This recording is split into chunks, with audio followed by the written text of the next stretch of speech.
Ducks fans, are you ready? You are listening to the DucksNPucks podcast. This is the #1 home for Anaheim Ducks talk and analysis. Here we go.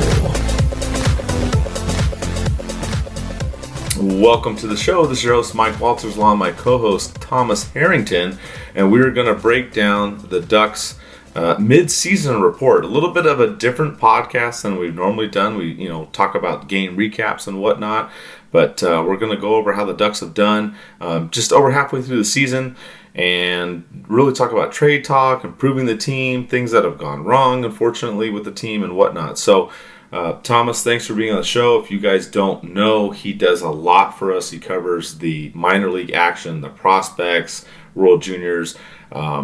It's summertime when hockey is gone. Thomas, you ramp it up and you cover a lot of stuff for us. So I appreciate you doing that and being on the show today. Happy to be here. Thanks for having me. And happy to fill in for Eddie when he cannot be here. Yeah, unfortunately, I'll just mention briefly, Eddie's going through some things. You guys saw his social media posts about his dad being in bad health. So our thoughts and prayers go out to him. He unfortunately cannot do the show tonight.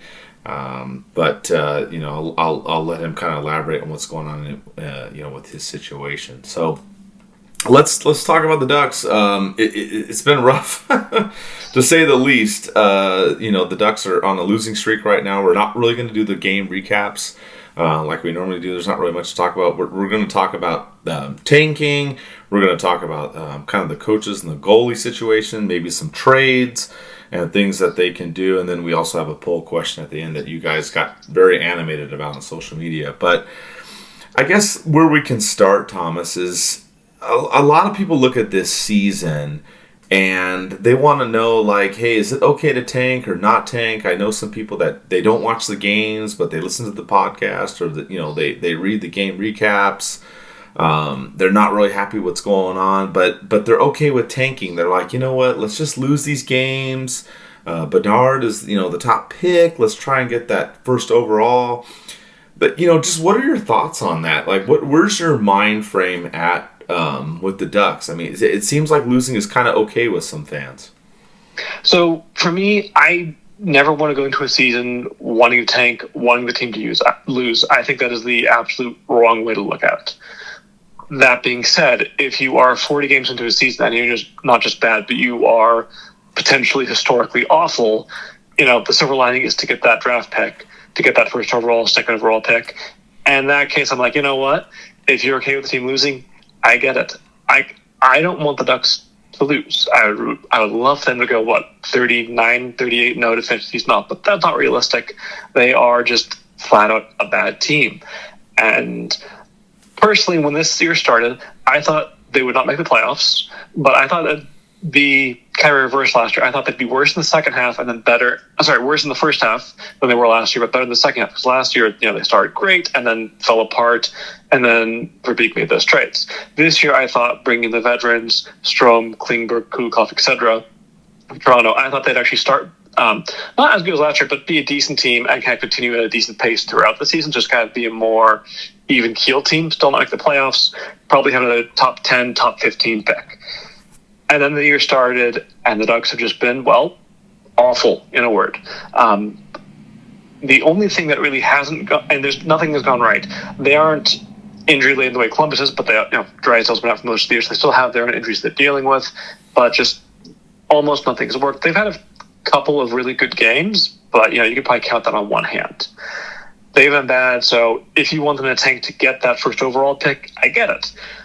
But the caveat to that is you finished dead last in the league. You are not guaranteed to finish first. You will not get that first pick. It's far from a guarantee. I think it's 18, 19% you keep that pick. They're decent odds. You're more than likely that someone else will win the lottery and you will drop back. And that's the other reason why it's very dangerous to want your team to finish last, because it's very demoralizing to finish last and then drop back a couple of spots. That's what happened to Colorado. Was it 2016? They were the worst in the league, and they fell back to the fourth pick. Now, they ended up getting Cale Makar, so they're pretty happy with how that turned out. But that's always the danger of tanking, is you are likely to fall back. Now, the good news is for this year, and one of the few reasons why I'm okay to tank at this point, is there's not just one great player in this draft. Well, there is one great player, Connor Bedard. He's going first overall, no questions asked. But what a lot of people are saying is the players picked at second, third, and fourth overall, or who are likely to go in those spots, could arguably be first overall in any other draft here. These are very, very good prospects. So if you finish, with a second worst record and drop back to fourth overall, you're still going to get a potentially game-changing prospect, whereas most years that's not the case. So this year, if you can finish with that worst record or second to worst record, you are pretty much guaranteed an excellent prospect and a player who is potentially a number one overall in the last 3 or 4 years. So the other players besides Bedard are Adam Fantilli, who plays in the NCAA, Leo Carlson, who plays in the SHL, and then there's a Russian player, Matvey Michkov. The biggest concern with Michkov is he is signing the KHL for, I think it's 2 or 3 more years after this one. So he's not going to come over to play for your team right away the way you'd like to when you've got a second or third overall pick. So he's the only one of that group who might drop because of that contract status. But if you get any of these 3 players, while they aren't Bedard, you're still going to be very, very happy to have them for the foreseeable future. Yeah, you broke it down there nicely, Thomas, because everyone focuses on Bedard, but they don't realize in this draft the top, several picks are going to be pretty good this time around. So, I mean, when I look at it, I'm not a big fan of tanking, quote unquote. I don't mind so much now that we're halfway through the season. We're at the the bottom of the standings, obviously, and we lose. I still like competitive games, like the game against Pittsburgh recently. They almost won in regulation. They almost won in overtime. They lost. I like seeing that. The games before that at home, they got blown out by Boston, which is kind of understandable. Boston's been on a tear. They lost. They're unbeatable. Yeah, and they lost against Seattle. Right. Absolutely. It seems like Boston can beat everybody. They lost to Edmonton. I was kind of upset with that one. And then New Jersey. I was there for 2 of the 3 games. So it was frustrating to see that in person. But I'm with you because, like you talked about the percentages, if the Ducks end up last, or any team for that matter, you're around 18-20%. Chances of getting that first round pick. And I know a lot of people are out there and they're going crazy thinking, oh, well, if you're the first one, we're going to get, screwed. I don't necessarily believe that. It's just kind of the way the draft goes. The Ducks may not get the first pick. So it's interesting. It follow a lot of the fans on social media, and it seems like some people are okay with losing, some aren't. I'm okay with it, but I still want them to be competitive. I still want them to try different things. And try to figure out stuff because of next season. And that kind of goes into the other issue about coaching. A lot of people are not happy with Dallas Eakins, the way the lineups are. We saw some changes in the last couple games with Zegras and Terry being moved around. I like keeping those guys together. I don't like splitting them up. That's the way I see it. But I'm okay with the Ducks experimenting with the lineup this season to try to figure it out for next season. My thing, Thomas, is I hope that they kind of figure it out soon, because if this whole year is just an experiment and we start over next season, it's kind of like, do we learn anything from this year? You know what I mean? Yeah, it's a tough one. Eakins has unfortunately not done well with the Ducks. He's been bad. I liked it when the Ducks hired him because of how well he had done with the goals. I wasn't sure if he was a good choice, but I thought he at least earned the shot to be with the Ducks and get a second chance in the NHL. It hasn't gone well in any of his 4 years, and I don't want to say he'll never coach in the NHL again, but I do think he's the wrong coach for this team. That being said, he has done a good job of getting Zegras, getting Terry, getting McTavish to play well most nights. It seems he's struggling more, especially with the newcomers, the veterans on the team. So if he keeps, getting Terry well, getting Zegras growing his game, McTavish growing his game, I am fine with him staying for the rest of the season. And I'm okay joking lines, especially after that game, those blowouts at the end of the homestand. You have to change something up. Even if we love seeing Zegras and Terry together, you have to change something up when a game is gone, when so many games have gone that poorly. Also, I like the idea of Zegras and Terry together. I'm also not opposed to McTavish and Terry developing chemistry. So if Zegras Terry are together most of next year, but aren't going for a stretch for whatever reason, you can try Terry with McTavish, and because they have some familiarity with each other, they can build off what they had before and possibly click as well. Yeah, I'm curious too to see that chemistry too, like you said, develop. However they switch it up, especially in the top 6, and that's a big thing. With Dallas, what do you think? A lot of people, they want him gone this season. Eddie and I have talked about it. I don't see him being gone this season. I actually see him staying till the end. What do you think about that? And then we also had a fan question from Larry Gabo who talks about Boudreau coming back because Boudreau's having some issues now in Vancouver. So just kind of all that together, what is your sense? Do you think the Ducks wait till the end of the season, bring in a new coach, and then obviously would Boudreau be one of those options if he's available come the summertime or whenever? So I think the Ducks would rather keep Dallas through the end of the season. They only want to pay one coach. It's a losing season. Why be paying 2 coaches at once? Which I get that. But I think if there's a coach they really, really want, like let's say, I don't think this is going to happen. Barry Trotz is currently available. If Barry Trotz wants to come back and the Ducks actually have a chance to hire him tomorrow, and Verbeek thinks he's the man to carry this team forward for the next several years, in that case, I think Akins is gone immediately. But I don't think there's a coach the Ducks are like, we really desperately want him right now that is available. Now, with Boudreau, if he was available, he had a great run with Anaheim. It ended poorly, unfortunately, but most coaches end poorly eventually with the team they're with. It's the nature of pro sports. It's certainly the nature of the NHL. I'm not completely opposed to him coming back if he is available, but I don't think he'd be anywhere near the top of my list. He would get the Ducks playing competitive, exciting hockey, most likely because that is what he's known for doing. Of course, he's known for not doing great in the playoffs. I think right now you and I would just take a competitive team that has a chance at the playoffs and worry about playoffs, down the road. So from that standpoint, Boudreau's like, you know what, bringing him back, giving him a chance, not the end of the world, but personally, I think I'd rather see someone else. Who that someone else is, I don't know. But I do think Dallas Akins is here until the end of the season, unless just things go off the rails so much more than that. I mean, things are already pretty off the rails, right? So I'm not sure how much worse we have to get for Verbeek to fire Akins right now. I think the answer is if Terry, Zegras, McTavish start actively regressing, they're going to have bad games, bad stretches, but they put together a 10 or 20 game stretch where they're just awful. At that point, I think that's when Akins is gone. But as long as he has those 3 playing hard and well most nights, I think his job is safe to the end of the season. Yeah, it's a good point that you bring up about Terry, Zegras, and McTavish. And we've seen that a little bit too, right? They've been doing well, better 5-on-5. The power play, which it's still at the bottom of the league, but that first power play unit is shown some good things. We've seen some goals lately, especially against Pittsburgh, where they've had Fowler on the point. They've had Zegras on the wing, McTavish on the other wing. Then you've had Henrique and Terry down the middle.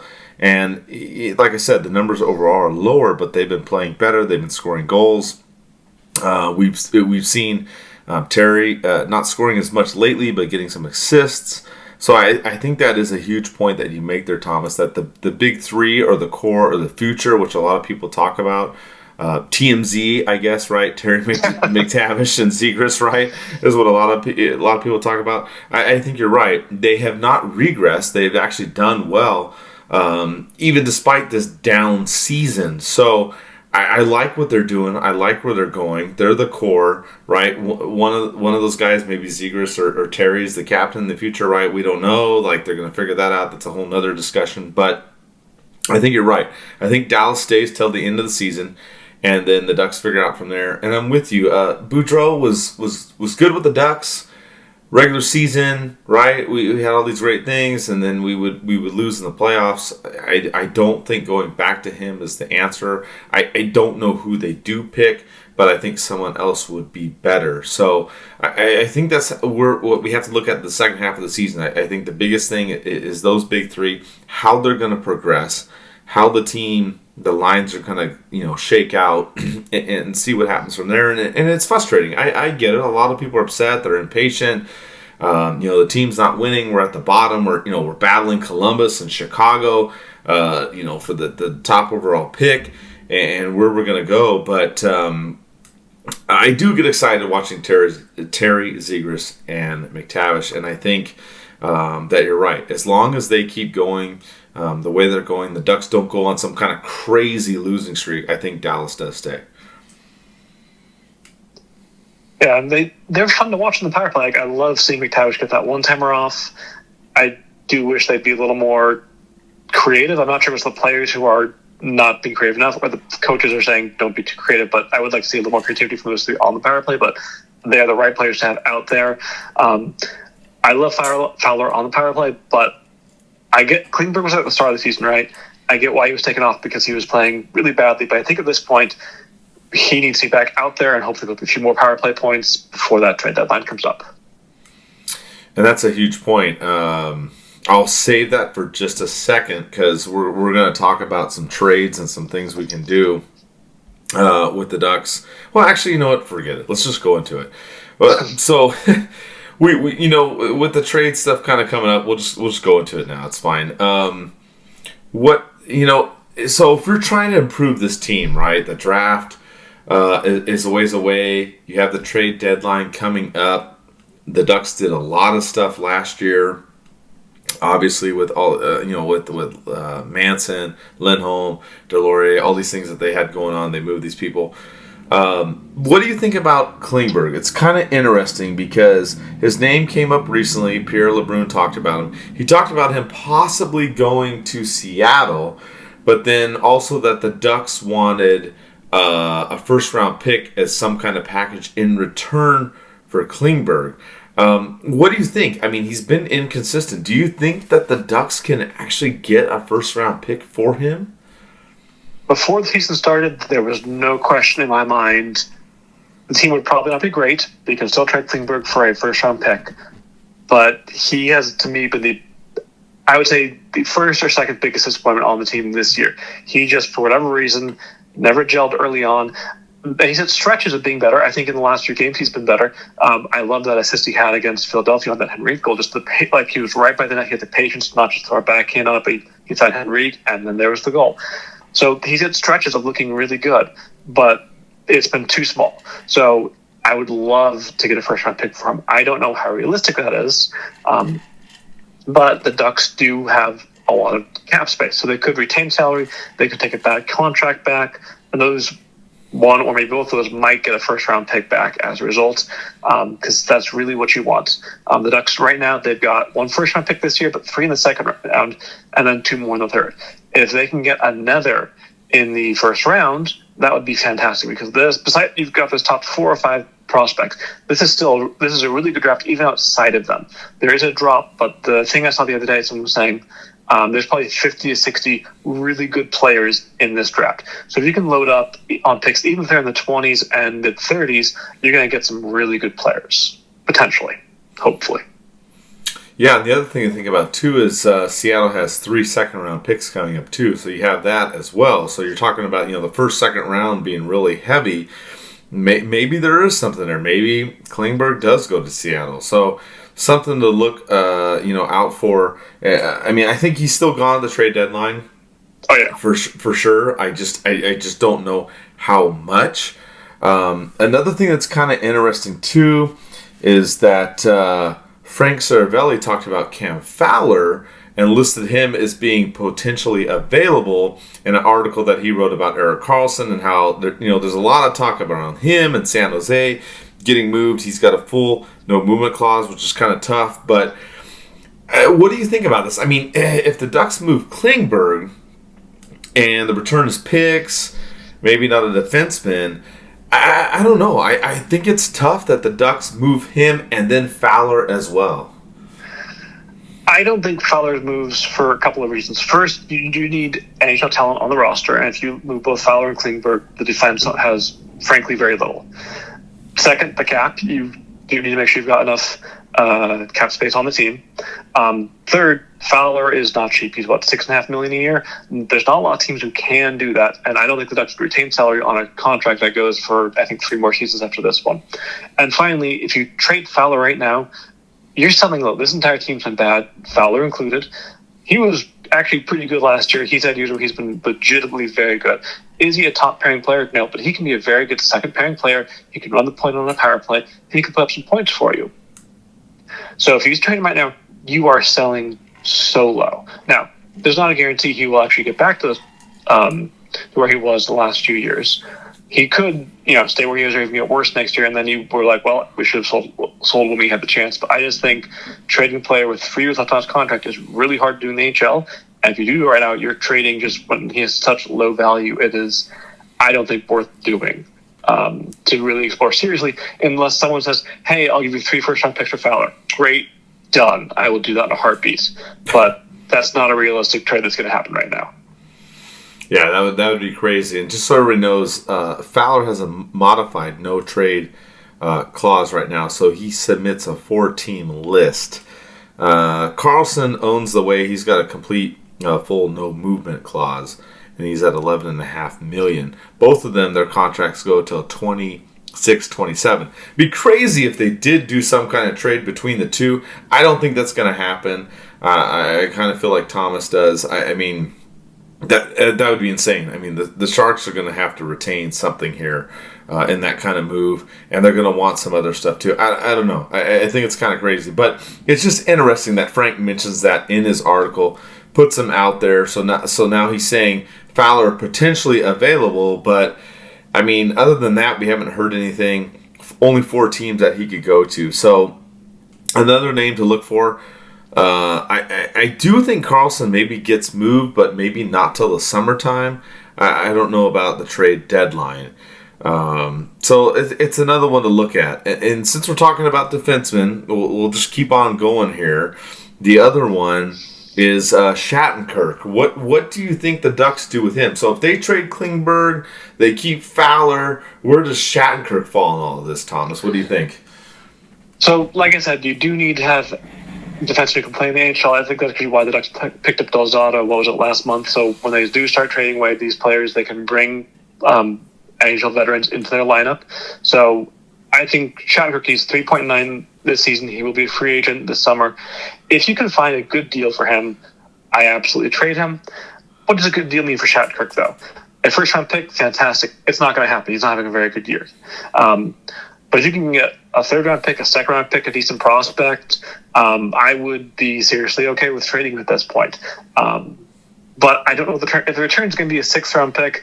I think I would rather keep him and then maybe even resign him in the summer depending on how things go, or just let him walk.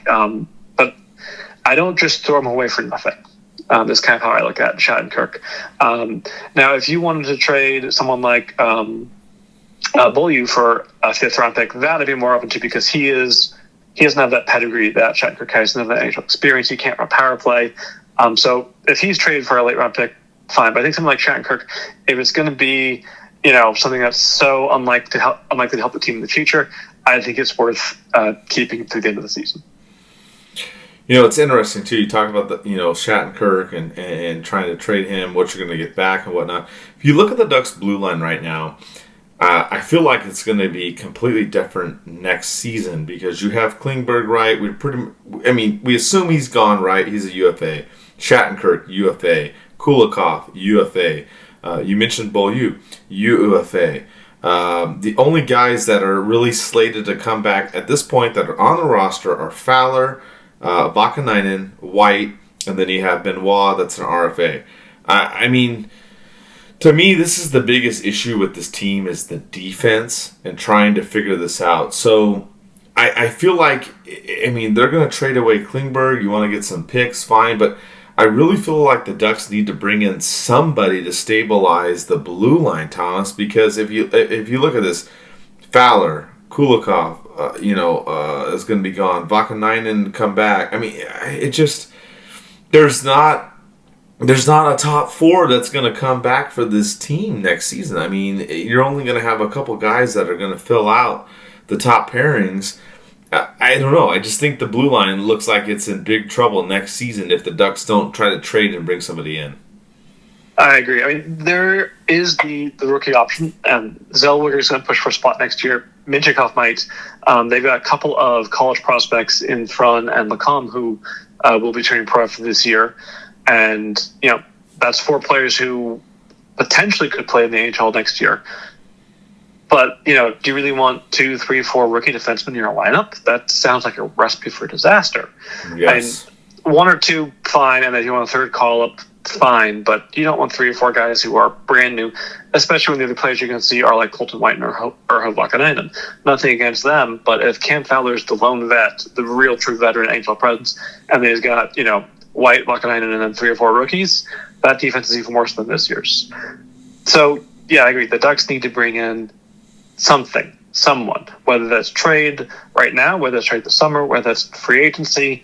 The defense needs to be completely rebuilt. And of the players who we currently have on the roster, I think Fowler and Vakanainen are the 2 who will be back next year. I think Benoit might be because he's cheap enough and he can fill that 6-7 role really nicely, but it also wouldn't shock me if Verbeek didn't qualify him and just lets him walk this summer. I could easily see that happening. And just completely rebuild the defense this summer through trades, through free agency, and through rookies as well.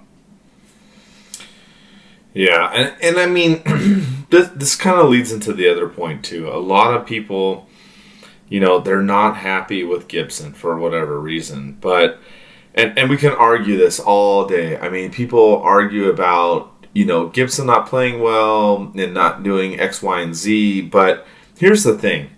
Whoever's in net, it doesn't really matter. The Ducks' blue line is not good this year. They're terrible.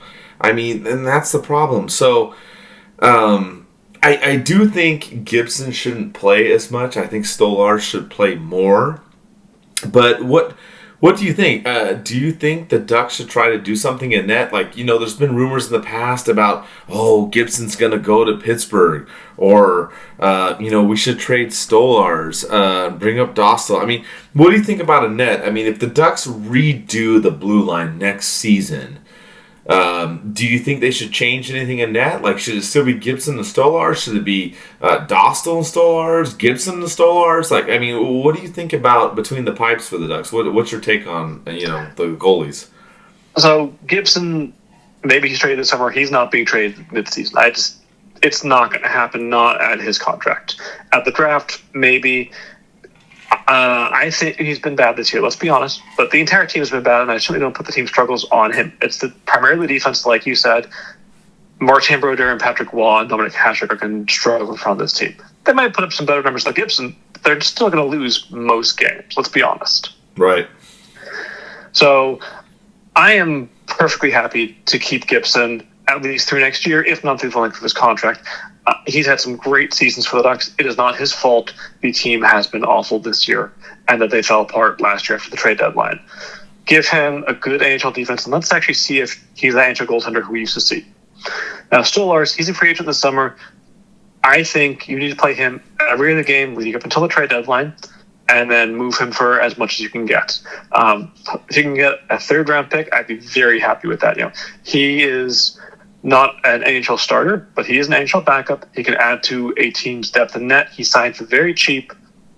He can help a team not win, but he can help a team give you depth if something happens to your starter or your backup.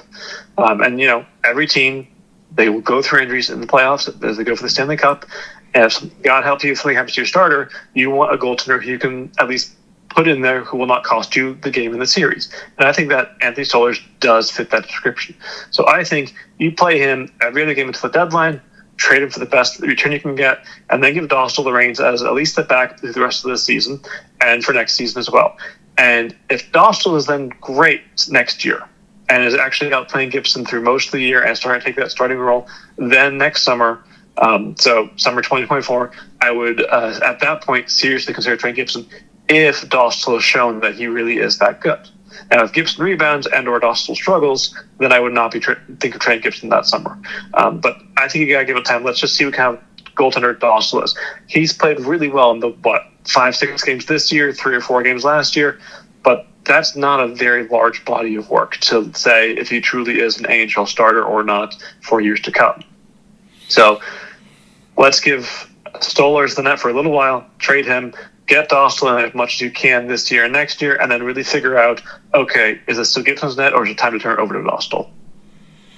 I think you make a lot of good points there. I think they've been playing Gibson a little bit too much this season. Absolutely. I'm with you. I think Stolarz should be playing more. And you're right. He's going to be a UFA at the end of the season. His contract's just under $1 million. If you can get a third-round pick like you talked about, Thomas, it's fantastic. I think that would be great for Stolarz. And then you're right. You could bring Dostal in the mix and see what happens next season. So a lot of good things to think about there in net. You have some options there, and the blue line has had some issues. So I would look at the net and see what they're going to do, see how they're going to figure that out.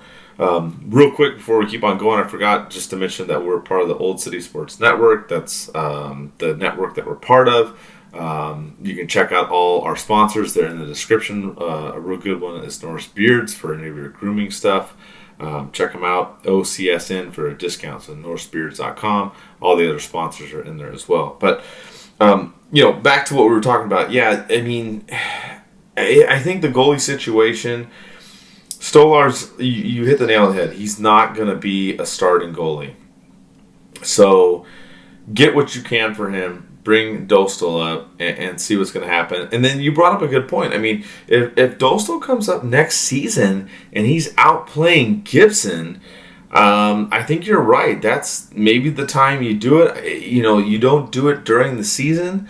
You wait till next year and then go from there. I mean, I don't know. There's a lot of stuff that can go on with this team, and I think Verbeek, he's got options for sure in this rebuild process. But the goalie situation is one to monitor, because if you let Stolarz walk at the end of the season, then you get nothing for him, just like some of these UFAs on the defense. So I'm kind of anticipating the trade deadline to be busy for Anaheim. I don't know if it's going to be as crazy as last year, but I think there's going to be some moves coming, Thomas.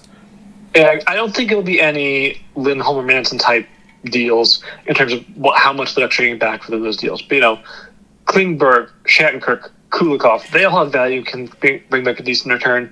Beaulieu might get you a late round pick. Maybe even Jason Megna gets you something. Hopefully Stolarz can get you a big round pick. So it's not going to be the large returns from last year. But if you can just collect enough draft capital for this year's draft, you can either A, get a nice collection of prospects, or B, package some of those picks and try and move up in the draft. That's what the Ducks got Corey Perry back in 2003. They traded, I think it was 2 second-round picks to get the 28th overall pick from Dallas, I believe. If the Ducks they already have 3 second-round picks. Let's say they get 2 second-round picks for Klingberg. You get 5 second-round picks. You can package 2 or 3 of those to get another pick in the first round if you want to, if there's a player you really like and there's another team that's willing to trade back. So, getting as much draft capital for this draft especially really is what the Ducks should be targeting. And, even if that's a 4th-round pick for Stolarz this year, I would love to get more, but you know what? That's better than nothing.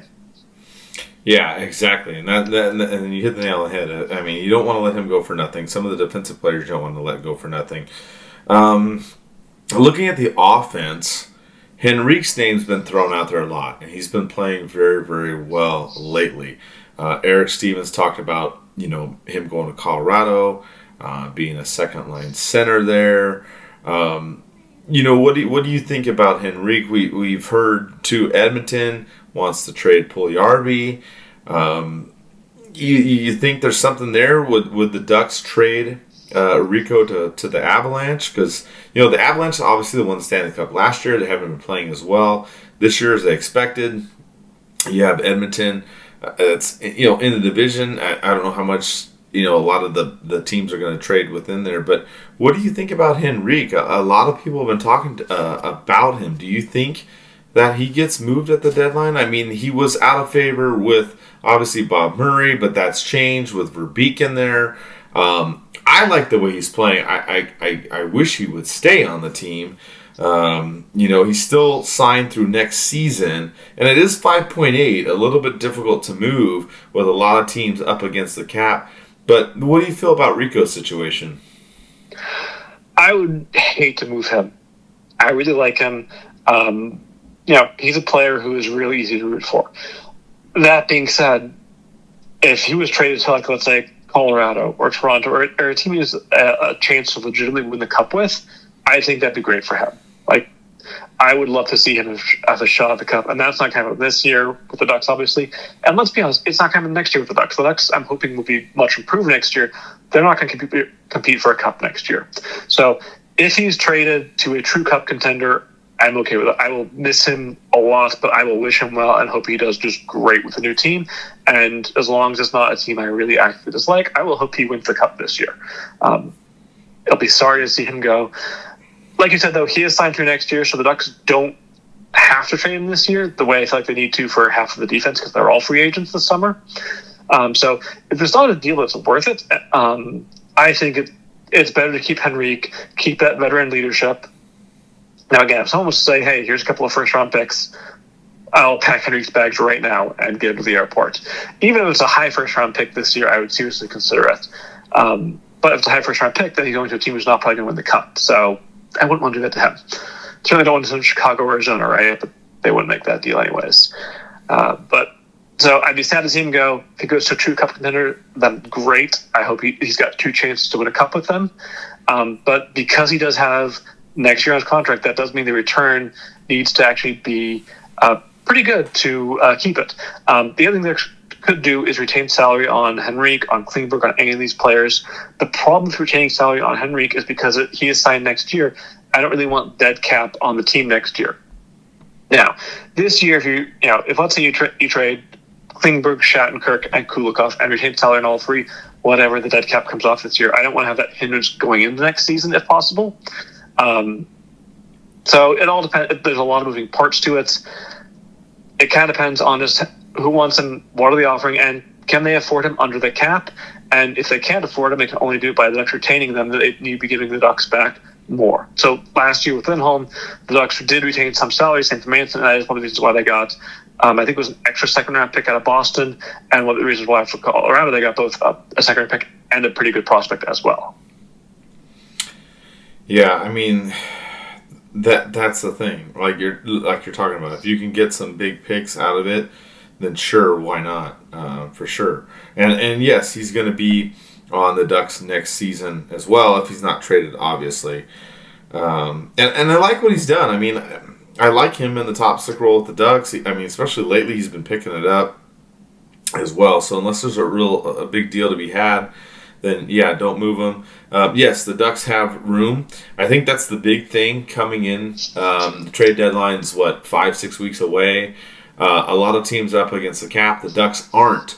So they're probably going to get a lot of phone calls as far as trying to make some kind of deals or retaining salary on certain players or taking somebody to get picks or whatnot. So I think the Ducks are going to be extremely active still at the trade deadline. I'm with you. They're not going to make huge trades like Lindholm and Manson, those kind of things. But I think things are going to happen to keep this rebuild going forward. Another part of that, which I thought was interesting, you brought this to my attention. I wasn't even thinking about it, but Edmonton is looking maybe to move Puljujarvi. Teemu posted something on Twitter talking about him getting a fresh start. You mentioned Comtois and them switching places, which I thought was interesting because Comtois is at just over $2 million RFA at the end of the season. Puljujarvi is at $3 million, also RFA at the end of the season. Their point totals are kind of the same. Comtois got 7 points in 34 games. Puljujarvi's got 10 points in 45 games. Is there something there? Could Edmonton and Anaheim do something with Puljujarvi and Comtois being swapped in there? Again, talking about more of the offensive player stuff going on here. We've talked a lot about the defense, but is there a trade there as well? Say Henrique is not one that goes to Edmonton. Would Comtois and Puljujarvi, do you think that's something that maybe could unfold? That's the one I've seen floated online is two young wingers both struggling and I think clearly need and change of scenery. Like, both players had, I don't want to say great seasons, but very good seasons in the not too distant past. But this year, last year, both really have struggled. And a lot of people think Puljujarvi especially needs a change of scenery. I don't think the Ducks have to or even should trade Comtois, because, again, it's kind of like trading Fowler. I would be trading low on Comtois. But if you can get someone with Puljujarvi's potential and someone who, Solani really likes, that could convince me that that's worth it. Now, I would not add anything like, let's say, Comtois and a third-round pick for Puljujarvi. I wouldn't do that. I would do a 1-for-1 or even ask for more back to Edmonton, but I'm also sure they're saying the exact same thing. So I think what happens, it's a 1-for-1 deal. The Oilers are up against the cap with Evander King coming back, though they did just put, I forget who it was, but a player or two on long-term injury reserve to make that space. But they're going to need to make some moves to stay cap compliant. So trading Puljujarvi for Comtois, it's not a huge cap savings, but it does save them a little bit of cap space, which will help them get back under the cap. So I think they have to make a move unless someone's out for the entire season. So this is one that could work. And if Solani thinks he's a player who can still work, that's a reclamation project that I could get on board with. Yeah, and I agree with you. I think it needs to be a 1-for-1 too. If they do that, go for it. Maybe they both get a change of scenery. It works out. I'm kind of with you emotionally. I don't want Comtois to be traded, but if they're going to go for it, do it. I mean, Teemu does still have a lot of influence with the team. We know that, he talks to management. Obviously, he was the one that, amongst others, obviously, that wanted Verbeek to come to the team. So I would keep an eye on Puljujarvi. Maybe he doesn't come to the Ducks, but I think he's going to be gone at the trade deadline. It's just a question of where. Maybe not with Anaheim. I don't know. But if they did do a 1-for-1 trade, I would be sad. I wouldn't want Comtois to be gone.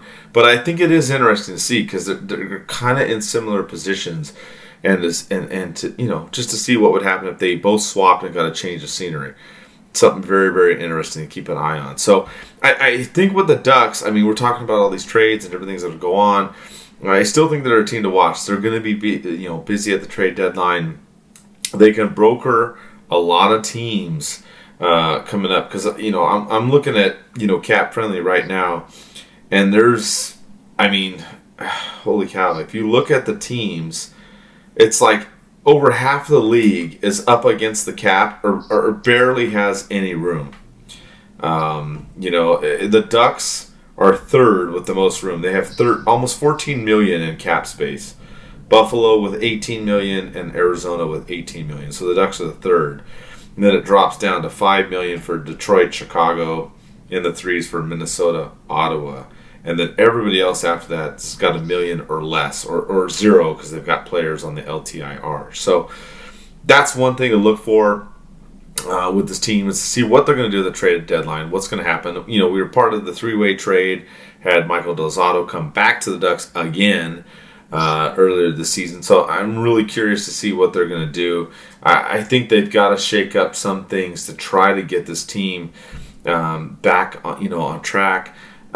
Whatever they do with Stolars and Gibson and whatnot, to me, I don't know. A lot of people get upset about the goalie situation. I'm not so much upset about that. I'm more upset about the defensive situation. I think it's just not worked out for the Ducks. It's not working. Granted, Drysdale has been out too, so that's another part, of the issue with the team. But I guess we can kind of go into this too, Thomas. We had Boldy sign a 7-year deal at $7 million. So now the big thing is a lot of people are talking about Zegras and Drysdale and what kind of deals are they going to get because they're RFAs at the end of the season. So we got to get past the trade deadline and see what the Ducks are going to do. Then of course we're going to come up to summertime. That's when you work hard. As I mentioned earlier, you crank out a lot of articles. When everybody goes to sleep in the summer, Thomas is like the mad typer. He goes nuts, which is fantastic. I love it. But what do you think in terms of Zegras and Drysdale? Obviously, the Ducks want to bring them back. They want to keep them on the team. They're part of the future of the team. That's duh. The sun comes up in the morning. But what do you think about Zegras and Drysdale? What kind of contracts should we look at for them in the summertime? So I think, sorry, that's right, because he's essentially missed an entire year. I think he has to get a bridge deal. It doesn't make sense to give him a long-term deal because, let's be honest, he hasn't earned it yet. And if he were to sign a long-term deal, it would be for incredibly cheap, and that's not fair to him. Give him 2-3 years.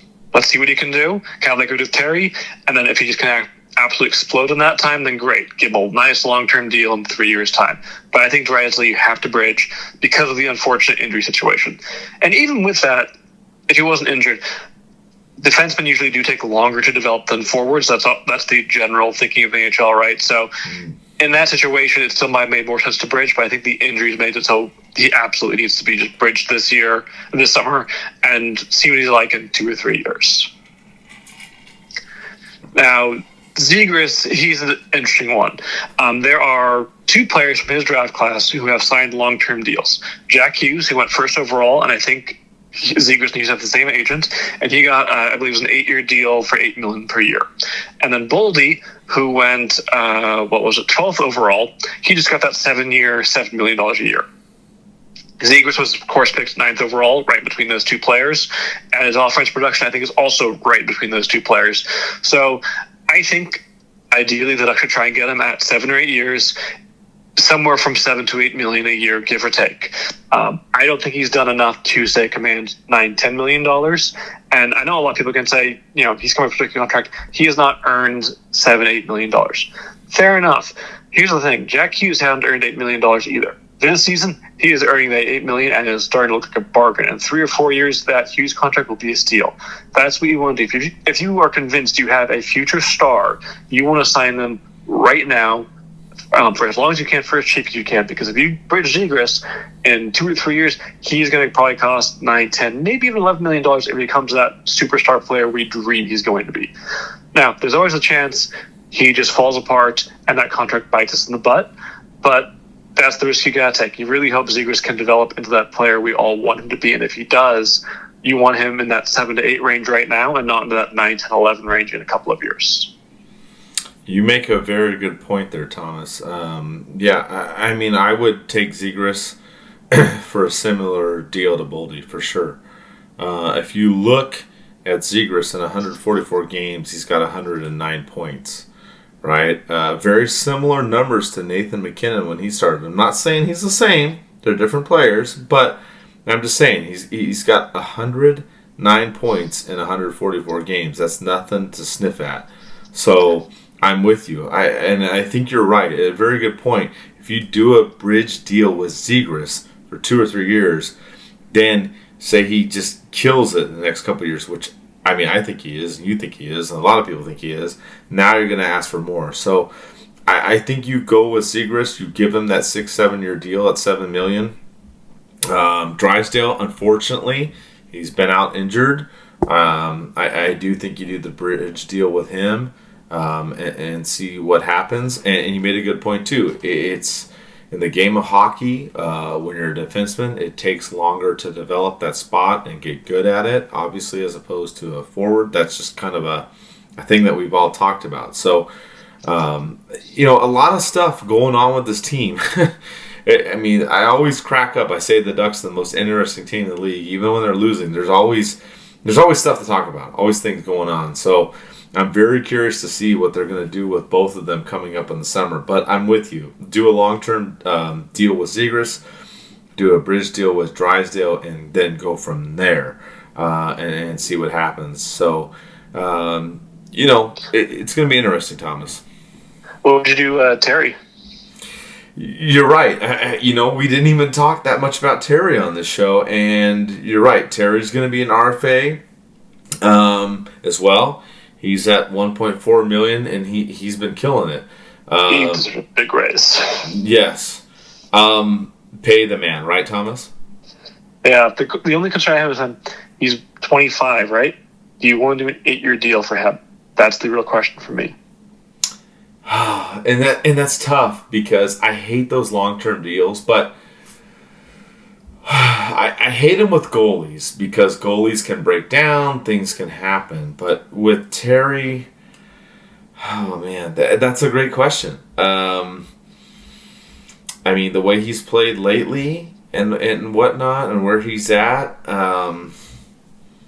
man, I think the Ducks I would go for it. I would do the long-term deal with Zegras and Terry, and I would go for it, Thomas. I mean, I didn't even think about it. We were talking so much about Zegras and Drysdale, but I don't know if I would do 8 years, but I would definitely do 6 or 7. What do you think? I think I'd do 6 or 7. I would consider 8 if it helped bring down the average annual value of the contract, but I still think I'd prefer 6 or 7 years and pay a little more for those years. I'm with you. I would do that. He is already 25.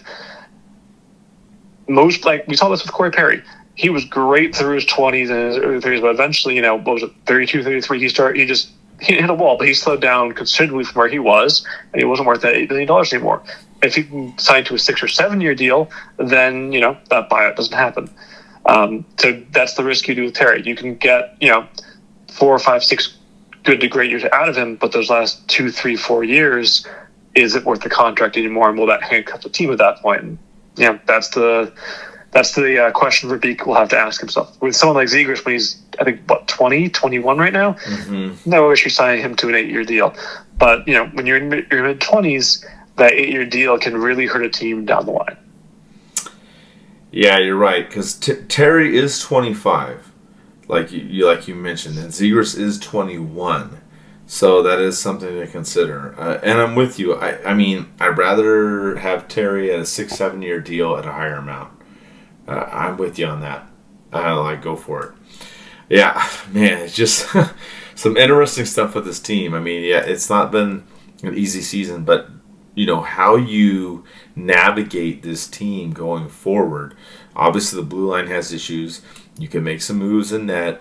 You got young guys coming up. How long or I should say they're already up, but you know what I mean, coming up in the league. So, how much do you sign them to? So, a lot of things to ponder with this team moving forward in the next year.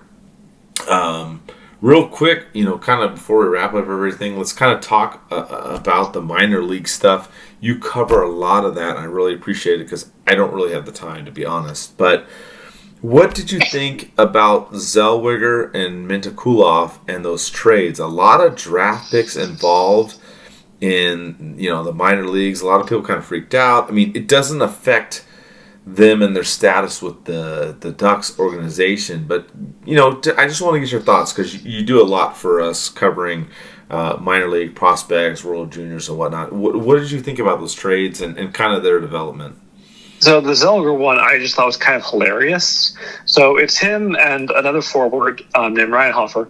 They were on Everett, and they were traded to the Kamloops Blazers. And here's their return for these two players: 4 first-round picks, 2 second-rounders, 1 conditional, a third-rounder, a fourth-rounder, a fifth-rounder, a sixth-rounder, and 4 players. It's one of the most just absurd deals. It might be the most absurd deal I've ever seen in my life. It's just bonkers. And, Zellweger, this is his final year of juniors. You're getting Zellweger for the end of the season and for the playoffs, and that's it. So you're going all in. And that being said, this deal actually does make some sense for Kamloops because they are the hosts of the Memorial Cup this year. So regardless of how they do in the WHL playoffs, they will be in the Memorial Cup. And that's the big tournament that all junior teams really want to win. Winning the playoffs, the WHL, the OHL, the QMJHL, if you can do that, that's great. That's your ticket to the Memorial Cup, though. If you're the host, you're already there. So Kamloops will be at the Memorial Cup regardless. So getting a player of Zellweger's caliber who has... This year, he hasn't been quite as dynamic as last season, when last season he was just phenomenal. But this year, he's still been very, very good. He was still Canada's best host at the World Juniors. He is a very good player for his age group. So, I get what Kamloops do. They want to win the Memorial Cup while they're the host. So this was the price they had to pay. And I've never seen Ryan Hoffer play, but I've heard, good player, the type of gritty player you need to win the playoffs. So maybe he'll help, maybe he won't. I'm not sure. It's a ridiculous deal to give up. I should say that one of the second rounders is conditional, so maybe they don't get that second rounder, but they still get all those other picks and players. So it's one of the more ridiculous deals I've ever seen. But hey, if Kamloops wins the Memorial Cup in June, they're happy, and they don't care about that price that they just paid. They just paid. The other thing also for drafting in junior leagues, they're drafting really young teenagers, so it's a lot harder than it is at the NHL level to scout and figure out, hey, this guy should be a first versus second versus third rounder, because these are we always say the players being drafted in the NHL kids. The players being drafted in the junior leagues, those are real kids. So who knows what they're going to turn into. So a first overall pick in that draft means a lot less, I feel like, in the junior leagues that does to an NHL team. So giving up that amount, if you're the host team, it makes a lot of sense. And hopefully he has a great tournament. He's already got 4 points in 3 games with his new team. 3 of those points are goals, so he's fitting in nicely early on. For Minchikov, he was traded to he was traded from Saginaw to the Ottawa 67s. And the deal isn't quite as ridiculous, but still pretty ridiculous. It's 3 second-round picks, 4 third-round picks, and 2 fourth-round picks. No players, no first-round picks. The thing about Minchikov, though, he is arguably, well, I don't think there's any question, he's been the best defenseman in the OHL this year. He's been the OHL Defenseman of the Month for October, November, December, if I remember correctly. He's arguably been the best player in the OHL this year. I think he's currently third in league scoring as a defenseman. So he's having just a wonderful season. With his new team, he's only played a handful of games so far, only has a couple of assists, so not quite the immediate impact Zellweger has, but again, it's been a couple of games. I'm not too worried about his production through the rest of the season. He's also only 19, so he has another season of juniors ahead of him. But if the Ducks think he's too good for the OHL next year, there's a chance he could be in Anaheim rather than back in junior. So again, Ottawa could be paying a lot for just a half season in the playoffs for Minchikov. Yeah, that's what I mean. These junior trades, I mean, God, like you talked about, this is crazy. I don't remember seeing so many draft picks involved in these moves. And like you said, yeah, we could see one or both of these guys with the Ducks next season. So just insane. I will say this: if Verbeek can get a deal like this for Klingberg, not all his first round picks, but if he can get like 3 second rounders and 2 third rounders, I'll be very happy. I'm with you too. If you can't get the first rounder, but like you said, load up on the other rounds, hey, go for it. So, I'm still hopeful with this team. I look forward to the future seasons. Obviously, this year's it is what it is, but you got to look at the development of what's happening with this team. And I think they're going to be fantastic, moving forward. Especially with these, you can see the value of these trades. But we'll finish off the show. We have one poll question. Another thing that a lot of you guys got fired up about was the puck tracker that Bally Sports uses during the power plays and the overtime. We did a poll. About 70% of you did not like it. What are your thoughts, Thomas? I mean, it's just one last thing kind of around the show, but how do you feel? Do you dislike it? Would you change it? Are you okay with it? But, they use it in these, special team situations and overtime. What are your thoughts? So I don't really love it or hate it. I'm kind of indifferent. It does remind me of the Fox glow puck from the 90s. I like, though, that it's only during specific points in the game and not the entire game. I think if it was the entire game, I'd probably go slightly nuts over it. But it's power plays, it's overtime. I think that's a good time to use it. One thing that's often said about hockey is it is arguably the greatest sport to watch in person, but on TV, a lot of people feel that it loses something. It's hard to keep track of the puck. Personally speaking, I've never found that to be the case, but if it is easier for a new fan or even a casual fan to follow what's going on because of what they're doing, I think they should keep doing it. Now, if it's not helping people, if it's bothering new fans and casual fans, then get rid of it. One thing I definitely really like, though, is putting the player's name over them when they have the puck on the power play. Not for the Ducks, but for the other team. So, you play New Jersey, I do not watch a lot of Devils games. So I really like knowing when Jack Hughes has the puck. He's a player to pay attention to. So that actually is a nice feature, seeing those names above the players on the power play. Because when Jack Hughes has the puck, you want to pay attention. When Dougie Hamilton has the puck, you want to pay attention. So I think there's some good to it. I think there's some bad to it. if ultimately it does help the new fans and the casual fans follow the game better, I think it's worth keeping. I'm with you too, and you brought up a good point. I forgot about that with the names being shown over the players. Especially on the opponent's team, and we don't follow the opponent's teams as much, right? We follow the Ducks more so than those teams. So I think that's a good point. And it's funny because you talk about the puck back in the day when they did it in the '90s, and I laugh because I if I'm not incorrect, I remember it being blue tail, and then when it went over 90 miles an hour, was it red? I can't remember. I think that's what it was. But either way, regardless, I liked it back then, and I think I'm with you. If they do it in select situations like special teams or overtime, I think it's okay. I don't like the black line so much. It's not as easy to see. So I don't hate it as much as a lot of people do. And a lot of people on social media are like, "Oh my God, this thing is horrible." I'm with you. If it's a casual fan or a new fan and it helps bring them in, I like it. I really like it when they shoot the puck and you see the long, tail on the end and you see it go wide or hits the net or blocked or whatever. But maybe a color change might be in order to make it a little bit, more exciting. But other than that, I'm with you. I don't really love it or hate it. So, but yeah, so that's where we're at. The Ducks, this show we did kind of the mid-season report. Obviously the Ducks towards the bottom of the league and a lot of stats and whatnot, what's going on. But, Thomas and I kind of broke down a lot of things that the Ducks can do, whether it's in net or trades or whatnot, contract things that are coming up in the future. So a lot of things we talked about with that. Also, we'll still be covering the Ducks as well. If you want to join our patreon.com/DucksNPucks, you can join on there. We still give away tickets on there and other things as well. And we'll keep doing shows this season. Not really sure how it's all going to play out at the moment. A lot of things are going on, thoughts and prayers with Eddie and his family and whatnot. But thanks for listening, and let's go Ducks.